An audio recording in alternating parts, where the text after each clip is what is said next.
Hello dear students, आप सभी का स्वागत है मेरे यूट्यूब चैनल पे economics online classes by Kuldeep से।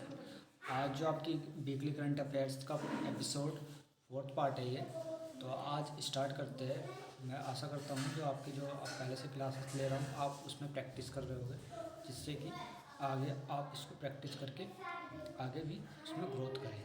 ठीक है, तो स्टार्ट करते हैं। फर्स्ट क्वेश्चन है, what is the from brist stylish jeliliniana. तो ये किसका पार्ट है?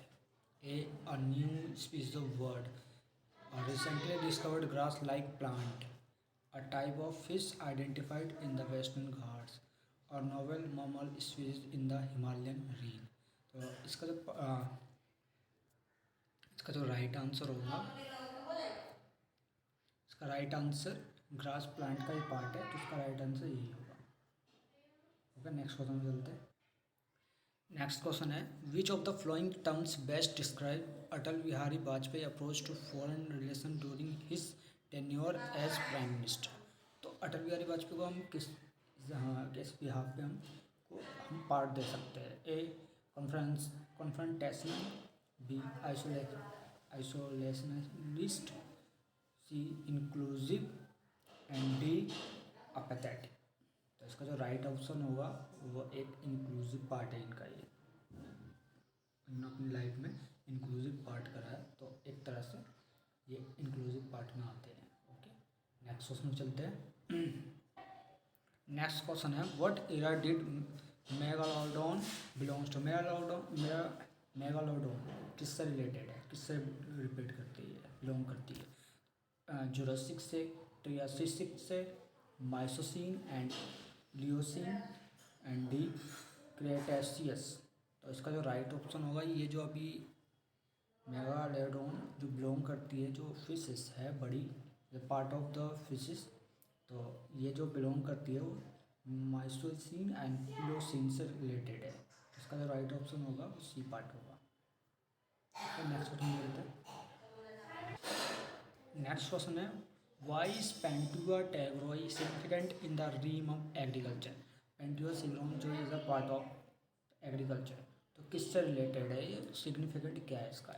ए it is a resistance to common plant disease, B it enhances plants growth through various mechanism, C it has a unique colour that attracts ल्यूनेट्रेस, and D it produces a high yield of edible crops. तो इसका जो right answer होगा, ये जो various mechanism से related है growth में, तो इसका जो राइट ऑप्शन होगा वो बी ऑप्शन होगा। Okay, it enhances plant growth through various mechanism. Next question चलते हैं। नेक्स्ट क्वेश्चन पे आते हैं। Next question, in which year was Banaras Hindu University founded and what distinguish approach did it aim to provide in education. तो Banaras Hindu University कब founded की गई थी और इसका डिस्टिंग्विश क्या है एजुकेशन में? A 1905 focus on industrial training, B 1925 exclusive emphasis on science and technology, and C 1916 blending traditional and modern education, D 1930 promotion of fine arts and literature. जो फाउंडेड ये की गई थी 1916 में की गई थी, और इसका जो ट्रेडिशनल, ये ब्लेंडिंग ट्रेडिशनल एंड मॉडर्न के रिगार्डिंग इसका ये सिग्निफिकेंट, इसका डिस्टिंग्विश हुआ था, तो इसका राइट ऑप्शन होगा सी। ओके, नेक्स्ट क्वेश्चन पे चलते हैं। नेक्स्ट क्वेश्चन पे चलते हैं। What is the main theme of the UNESCO Asia Pacific awards. UNESCO Asia Pacific awards का थीम क्या है? A modernisation and contemporary relevance in heritage, B technologically advancement for cultural conservation, traditional aspects and resistance to modern influences, sustainable and community driven approaches for cultural exchange, economic prosperity and community enrichment। तो इसका जो UNESCO का जो theme थी sustainable and community driven approaches थी, तो इसका right answer D है। ओके, इसकी जो थीम है ये इन फ्यूचर 2024 के एग्ज़ाम में भी ये आपसे पूछ सकते हैं, ये क्वेश्चन है, इस तरह से इसका केयर करना, ध्यान रखना है इस क्वेश्चन का। नेक्स्ट क्वेश्चन चलते हैं। नेक्स्ट क्वेश्चन है, in which category was Bengaluru's Kempegowda International Airport acknowledge as one of the world's most beautiful airports. तो ये किस लिए जाना जाता है। बेस्ट एयरलाइन सर्विसेज के लिए, most sustainable airport, outstanding airport hospitality and airport design और आर्किटेक्चर। तो जो ये जाना जाता है एयरपोर्ट डिज़ाइन और आर्किटेक्चर के लिए जाना जाता है, तो इसका राइट ऑप्शन डी है।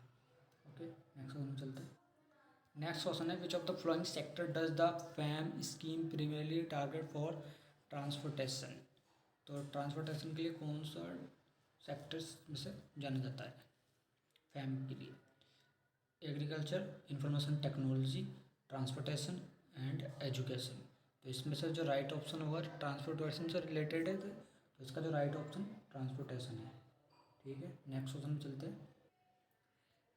चलते हैं। What is the primary motivation behind India's recent milestone of making oil payments in UAE in rupees instead of US dollars. तो ऑयल पेमेंट्स के थ्रू माइलस्टोन कौन सा है इंडियाज़ का? मोटिवेशन, प्राइमरी मोटिवेशन बिहाइंड क्या है इंडियाज़ का? To increase dependent on the US dollar in international trade, B to reduce transaction cost associated with currency conversion, to diminish control over foreign exchange reserves, to discourage foreign investment in the Indian economy। तो इसका जो right option है conversion से हिसाब से इसमें हमें beneficial देखा गया, तो इसका राइट ऑप्शन बी है। नेक्स्ट क्वेश्चन चलते हैं। नेक्स्ट क्वेश्चन है, what is the primary goal of the recently launch of med tech Mitra platform in India's medical technology sector. India's medical technology sector में जो लॉन्च की गई है मेड टेक मित्रा प्लेटफॉर्म, इसका क्या गोल है? तो इसका जो ऑप्शन है, to increase dependence on imported medical services provide करना, to transform India's med tech industry into a $100 billion sector by 2030, to support and guide young talent, reduce dependent on imports and foster a collaborative ecosystem, to exclusively focus on clinical evolution for medical innovation. जो इसका जो main focus है वो to support करना है, support and guide talent, reduce dependent on imports, इसका main purpose है। Next one चलता है। Which naval force serve as the chair of the Indian Ocean Naval Symposium IONS during its inaugural 2 years from 2008 to 2009। तो कौन से नवल ने Indian symposium में एक तरह से इनॉग्रेट किया है 2008 to 2010 के? तो इसका आंसर आप मुझे कमेंट में दोगे।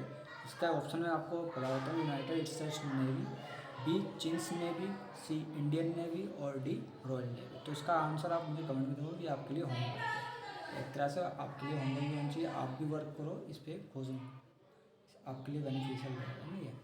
नेक्स्ट क्वेश्चन चलते हैं हम। नेक्स्ट क्वेश्चन पे आते हैं, what inspired Udham Singh to actively participate in the struggle for India's independence. तो इंडियाज इंडिपेंडेंस के दौरान उधम सिंह को किस पार्टिसिपेट के लिए जाना जाता है? Involvement in the Ghadar party में इन्वॉल्वमेंट के लिए, adoption of Sikhism, Jallianwala Bagh massacre, childhood in an orphanage. तो उधम सिंह को हम जो जानते हैं वो जलियांवाला बाग की जो वायलेंस हुआ था उसके दौरान उन्होंने एक पार्टिसिपेट किया था इंडिपेंडेंस करने के लिए, इंडिया के लिए। तो एक तरह से प्राउडली फील होता है हमें। ठीक है जी, नेक्स्ट क्वेश्चन चलते हैं। नेक्स्ट क्वेश्चन पे आते हैं, what is the significance of Veer Baal Diwas and event celebrated on 26 December. तो वीर बाल दिवस के रूप में कैसे हमें किस रूप में मनाते हैं, किसके लिए मनाते हैं, इसका सिग्निफिकेंट क्या है 26 दिसंबर को? To celebrate the birth anniversary of Guru Gobind Singh के बर्थ, पुत्र गोविंद सिंह के, जो उनके पुत्र के बर्थ एनिवर्सरी के मनाया जाता है। To honour the sacrifice of Guru Gobind Singh son Zorawar Singh and Fateh Singh, to commemorate the capture of Anandpur Sahib by Aurangzeb, to mark the anniversary of Guru Gobind Singh departure from Anandpur. जो वीर बाल दिवस जो मनाया जाता है वो एक तरह से सेक्रीफाइस के लिए मनाया जाता है। किसके सेक्रीफाइस के लिए? गुरु गोविंद सिंह के संत का जोरावर सिंह और फतेह सिंह के लिए। ओके, नेक्स्ट क्वेश्चन पे हम चलते हैं। What is the primary concern associated with the misuse of deepfake technology. Deepfake technology का मिस यूज़ किससे किया गया? इनहेंसिंग साइबर सिक्योरिटी मेजर्स के through, generating realistic special effects in movies के through, spreading misinformation and creating fake news, misinformation और creating news fake के through, improving social media engagement के through. तो इसका जो मिस इंफॉर्मेशन और creating fake के न्यूज़ के थ्रू ये किया जा रहा है, तो राइट ऑप्शन सी होगा इसका। ओके, नेक्स्ट क्वेश्चन चलते हैं। नेक्स्ट क्वेश्चन चलते हैं, what is the breakthrough prize? Breakthrough prize क्या है? An annual award for outstanding achievement in sports में अचीवमेंट अवार्ड के लिए, scientific award recognizing achievements in fundamental physical life sciences and mathematics, a prize for excellence in literature and the arts, recognition for advancement in technology and innovation. जो breakthrough prize जो है वो achievement जो करते हैं, B option है इसका part में, फिजिक्स लाइफ साइंस और मैथमेटिक्स में जो अचीवमेंट करते हैं उनके थ्रू ये प्राइज दिया जाता है। नेक्स्ट क्वेश्चन चलते हैं। नेक्स्ट क्वेश्चन चलते हैं, what is the cold moon? Cold moon क्या है? इसका आंसर आप मुझे कमेंट में देना, इसका सर्च करना या फिर आप होमवर्क है आपके लिए ये, ठीक है। बहुत इजी आंसर है, कोई इशू नहीं है, इसमें हमारे पास ही है, बट इसका आंसर आपको मुझे कमेंट में देना है। ए ऑप्शन है a moon made of ice, B a moon with a low surface temperature, and C a moon in the winter sky, a moon that emits cold light. तो cold moon क्या है, इसमें right option आप मुझे comment में देना, ठीक है। नेक्स्ट क्वेश्चन चलते हैं। नेक्स्ट क्वेश्चन है, which state connect to Red Sea to Indian ocean?